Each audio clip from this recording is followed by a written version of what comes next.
Supreme court decision. आता विवाहित मुलीलाही अनुकंपा नोकरीचा हक्क। सर्वोच्च न्यायालयाचा महत्त्वपूर्ण निर्वाळा। नाशिक महानगरपालिकेने अनुकंपा तत्वावर नोकरी नाकारल्यानंतर शुभांगी विठ्ठल कमोदकरने मुंबई उच्च न्यायालयात धाव घेतली होती।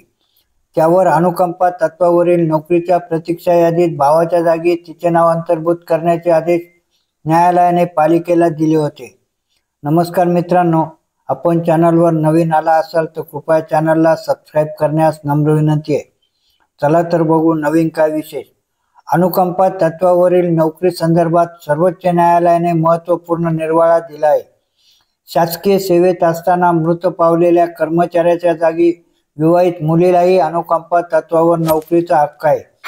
मुलीचे लग्न झाल्याच्या कारणावरून तिचा हक्क नाकारू शकत नाही असा महत्त्वपूर्ण निर्वाळा देत सर्वोच्च न्यायालयाने मुंबई उच्च न्यायालयाच्या निर्णयावर शिक्कामोर्तब केले।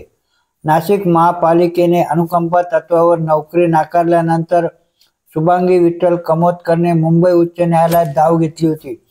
त्यावर अनुकंपा तत्वावरील नोकरीच्या प्रतीक्षा यादीत भावाच्या जागी तिचे नाव अंतर्भूत करण्याचे आदेश न्यायालयाने पालिकेला दिले होते, मात्र त्या आदेशाचे पालन केले नाही। त्यामुळे शुभांगीने पालिकेला अवमान नोटीस दिली। त्या नोटिसीला आव्हान देत पालिकेने सर्वोच्च न्यायालयात स्पेशल लीव्ह याचिका दाखल केली होती। त्यावर न्यायमूर्ती सतीशचंद्र शर्मा आणि न्यायमूर्ती प्रसन्न वराळे यांच्या खंडपीठापुढे अंतिम सुनावणी झाली। सरकारी कर्मचाऱ्याच्या पश्चात कुटुंबियाचे आबाळ होऊ नये म्हणून कुटुंबातील एका सदस्याला अनुकंपा तत्वावर नोकरी देण्याचे धोरण आहे।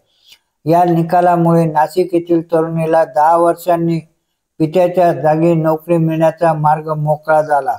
अशीच नवनवीन माहिती मिळवण्याकामी कृपया आपल्या चॅनलला सबस्क्राईब करावे ही नम्र विनंती। धन्यवाद।